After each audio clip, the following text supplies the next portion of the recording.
রাত জাগতে হচ্ছে পেটের জ্বালায়, সেটাই বলতে চাইছো তো? হ্যাঁ, এই দেখো, এটা যেমন তোমার পেটের জ্বালা না, আর এটা হচ্ছে আমার মনের জ্বালা। বুঝতে পারছো? এখানে যারা যারাই আছে তারা কিন্তু মনের জ্বালাতেই এখানে আছে। অনেকেই আছে এখানে মনের জ্বালাতে আছে, কেউ পেটের জ্বালাতে নেই, বুঝেছো? এবার যারা পেটের জ্বালায় আছে তারা, তাদের অবসর সময়টা, মানে তোমাদের কাজ থেকে তোমাদের ফাঁকা অংশটুকু তোমরা এই লাইভে আসো, আর লাইভে এসে কি এইরকম একটা কমেন্ট করো, সঞ্জয় শুভরাত্রি, এরকম একটা কমেন্ট করো। এটা কি ঠিক বলো? এটা কি ঠিক?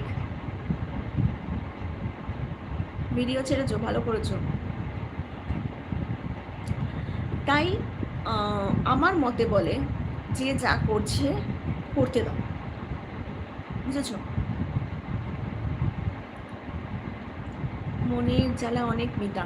দেখো, মনের জ্বালা কার নেই?